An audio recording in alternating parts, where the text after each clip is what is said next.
Hello, good evening and welcome.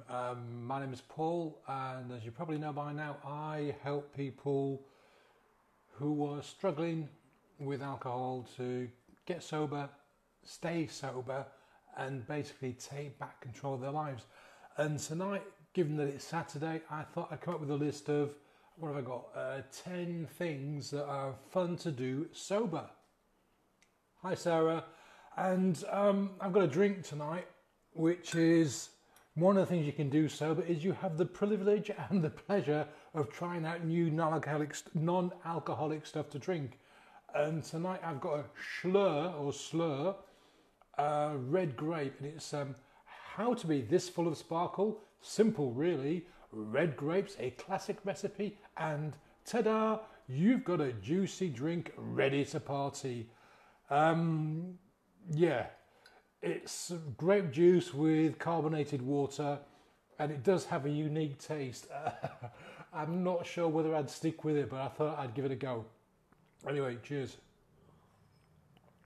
So, I've got a list of 10 things to do when you're sober that are fun and interesting and possibly exciting even.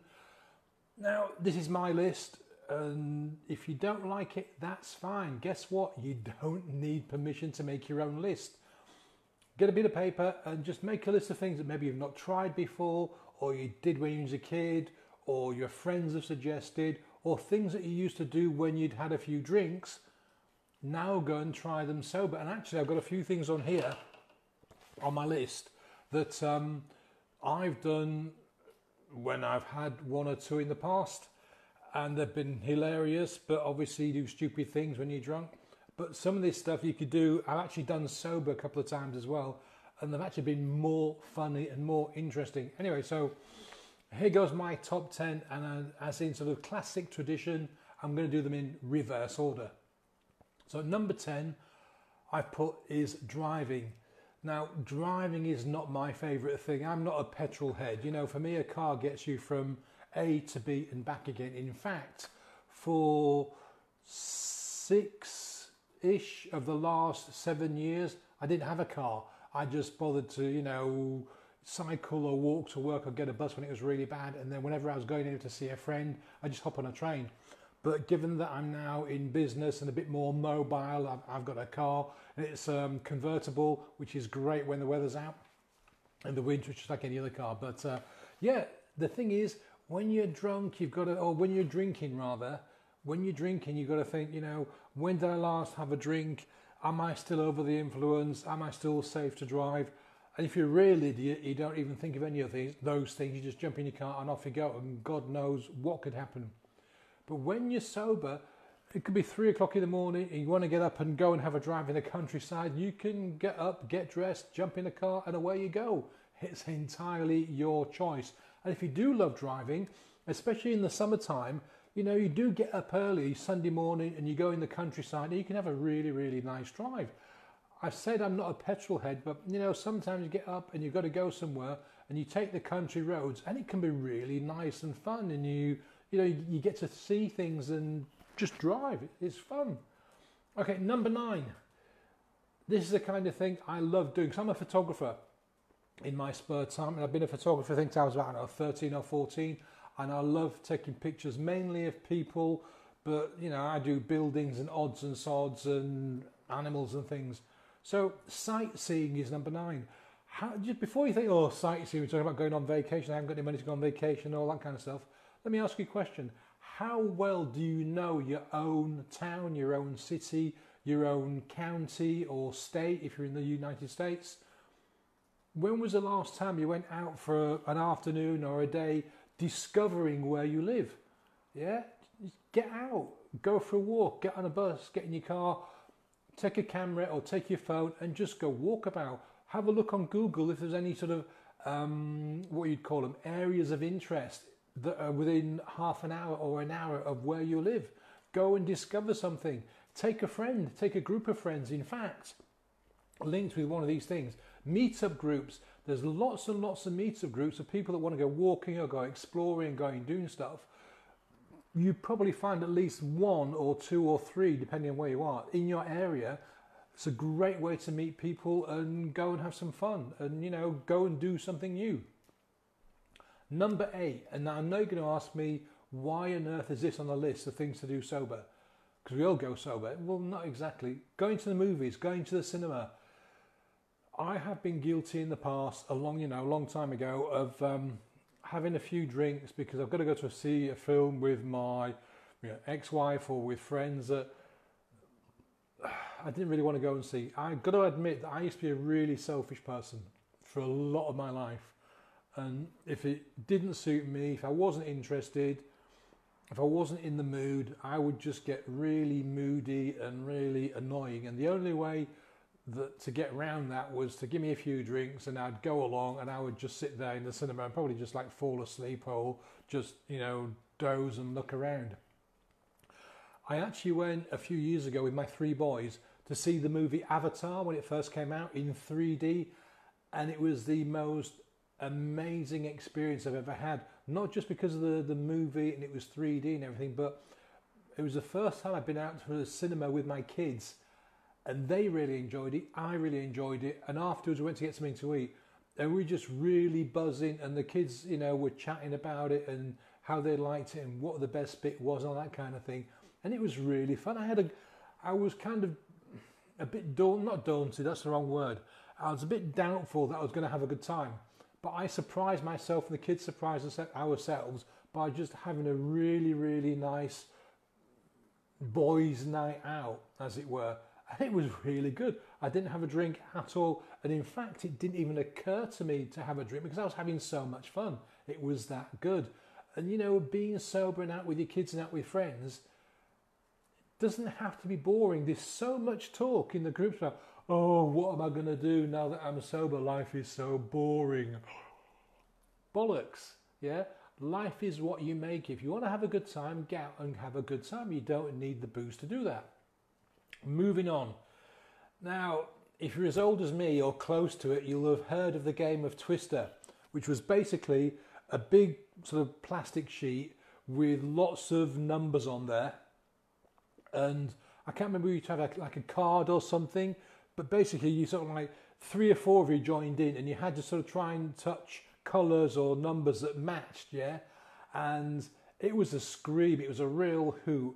And we used to think you had to do this drunk to have a good time, but I actually played this a couple of times sober. Once with some kids, my own kids and some friends for a party, and then once with, I can't remember how it started, but it was like an adult thing, and we're all sober for whatever reason. I can't remember, but it was hilarious. Nobody was having a single drop to drink. We were doing this game called Twister. Google it if you don't know what I'm talking about. It was amazing. It was hilarious. It was fun. It was exhausting. And it was just one of those things that you talked about for weeks afterwards. So that's a really good thing. And okay, if you don't fancy Twister, there are lots of board games or lots of stuff you can do game-wise, 2, 3, 4, 5, 10 people that are real laugh. I'm not going to the other one. Okay, number 6. This one is for me. I love dancing. I really do. I'm not talking ballroom dancing or that kind of thing. I just love going out to a nightclub and strutting my stuff on the floor.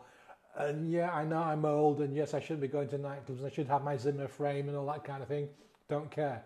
Get me in a nightclub and I will just throw myself on the floor and have a really good time.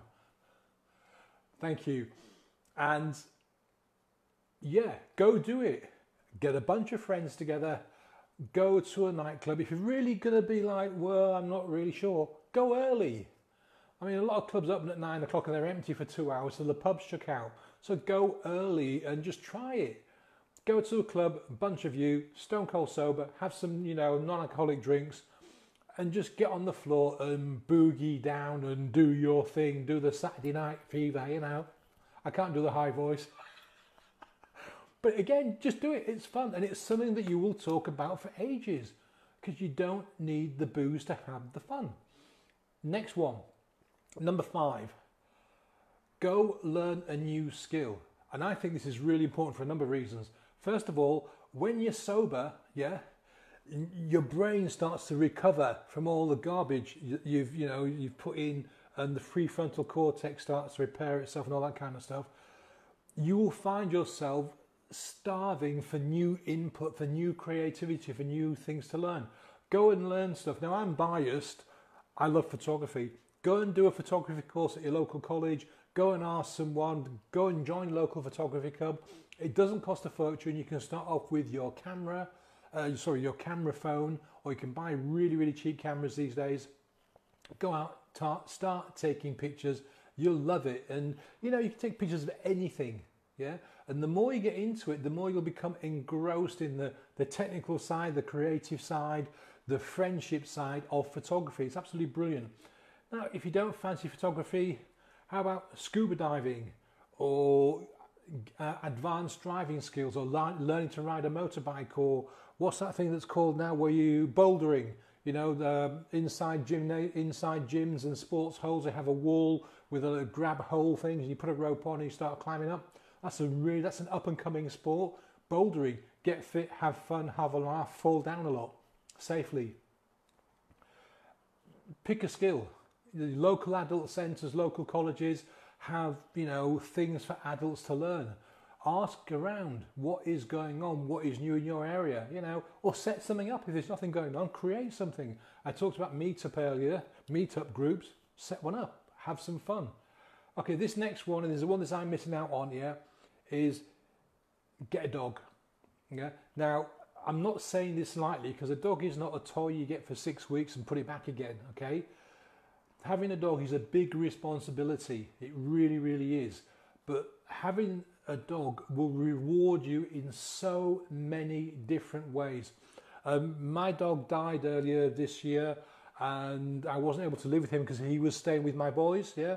But I've had dogs, and I love dogs, and a very, very close friend of mine has a couple of dogs, and when I go and see her, we have a great time. They're just lovely little creatures. They give you so much love, but also they need to be walked. If you've never had a dog before, this is something that you're going to be really surprised about. Because especially if you're a guy and you're walking down the street on your own, people generally tend to avoid eye contact and don't talk to you and all that kind of stuff, yeah? But when you've got a dog, yeah, as long as you've not got, you know, you've been really stupid and bought yourself a really vicious dog and trained it to hurt people and all that kind of garbage, yeah, people will stop and talk to you and ask to pet your dog and when you got your dog and all this kind of thing. And there's this invisible community that will suddenly start appearing, yeah, of fellow dog owners. And when you take your dog for a walk in the morning down by the beach or into the park or along the street, people will suddenly come out of nowhere and start to interact with you, and you make new friends. You'll learn lots of new stuff. You learn about the best places to walk dogs and all kinds of things. So get a dog, but only if you're going to be responsible, you can afford it, you're going to take lessons, you know, not take lessons, but you're going to learn how to look after a dog properly. Get a rescue dog, because there are 1,000 dogs get dumped every single year, and a rescue dog will love you just as much as some pedigree that you buy from a breeder, yeah? So rescue dogs are great, absolutely. Get a dog, but do it responsibly. Next one, excuse me, need a quick swallow, I'm getting dry. Oh, I'm really not sure about that. Just a reminder, it's a Schlur red grape, and I'm not getting paid to advertise this, thankfully. Oh, that's a bit unusual. This next one, and I'm starting to really enjoy this, conversations. When was the last time you sat down with someone, a friend or an acquaintance or a work colleague, and just had a chat? Not bitching and moaning and whining about work or your neighbour or the weather, but having a chat about a subject, talking about something, having a discussion. Doing this sober can be a real eye-opener. First of all, you're going to really learn about your friend and their views and thoughts and opinions on a whole range of things. You'll also probably learn more about yourself. Are you a listener? Are you able to sit down and actively use these things? Because think about it, most people don't listen. Yeah, you're talking, blah, blah, blah, blah, blah, blah, and the person you're with is spending all that time not actually listening to you, but waiting to say their piece. When you start to have actual conversations, you'll find that people are listening to you. listening to what you're saying, responding to what you're saying, and genuinely you're actually having a real conversation. And I love this. I really love being able to engage with people. I mean, that's one of the reasons why I'm doing these things. And the sooner people start to engage with me via comments and stuff, yeah, the happier I will be, because it's such fun and entertaining and interesting and stimulating to be able to sit next to another human being completely sober and be able to talk about everything without getting wound up, without getting angry, without getting tearful, without getting over emotional, all those kind of things that you do and you see in the pub when people are talking. Yeah, I'm thinking about a completely different kind of style of conversation. It will blow your mind. Okay, the last one, and I have to say my favorite one, is sex. Yeah, afraid so, sex. Drunken sex seems like fun, but it ain't. You know that, yeah? For a start, if you're a younger person and you've gone out and you've met someone, have you made the right choice? Because the booze talks to you and tells you things, and you've all heard like the rose-tinted spectacles. People become more attractive the more you drink, and the more interesting the more you drink, and vice versa. When you're sober, you're with someone you want to be with. You can give them all of the attention that they need, and they will give you all of the attention back. And it's much more sensuous and sensual, and you become, I guess, emotionally in contact with the person. Because when you're drunk and you're in a sexual situation, it's all fumbly, mumbly, and you're not sure what you're doing and all kind of stupid things, yeah? But when you're sober, you can take your time and be attentive and be loving and be stimulated and stimulating. It is incredible, and I highly recommend that you try it with a consenting adult, of course, yeah?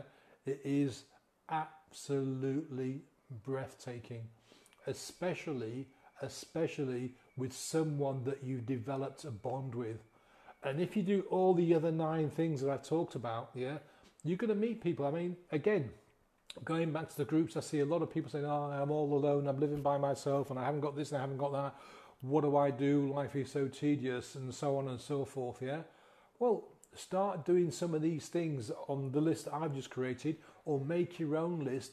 And just by the nature of things, you will start to meet people.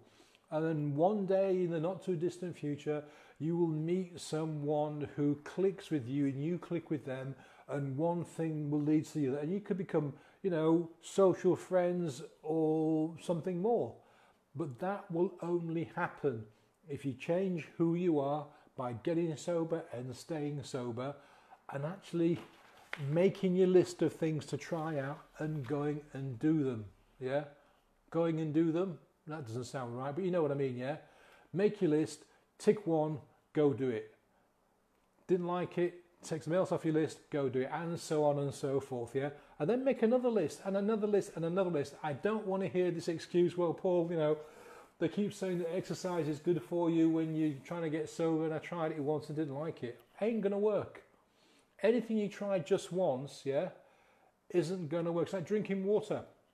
We have to drink 2 litres of water a day, even when you've been sober forever, yeah, or especially when you're just coming off the booze. And I read, I hear about drinking this and you've got to drink 2 litres of water, but I tried it for a day and it didn't work. Of course it's not going to work if you drink it just for a day, yeah? You have to commit. It's like everything in this situation, you have to commit. If you want to start enjoying your life and having fun, you've got to commit to do it. Commit to doing it, yeah? My language is going all over the place today. It must be this grape juice thing that I'm drinking. I don't know what it is. But seriously, you've got to commit to taking your life by the horns and moving forward. So make your list, go do stuff. That's it from me tonight. I shall be live again tomorrow night, which is Sunday at 8 o'clock, same time, same place. As usual, make the request, I need your help, please, to spread the word. So if you know one that would benefit from any of my videos or the posts that I do, yeah, please like, share, comment, tell them about it, send them a link, get them to friend me or send me a message or whatever, yeah. I could really, really use your help and I'd appreciate it so much. If you need to talk to me, please just drop me a PM or click the link that I post here and there, yeah. Have a lovely day, enjoy the rest of your weekend, and I'll see you again soon. Bye.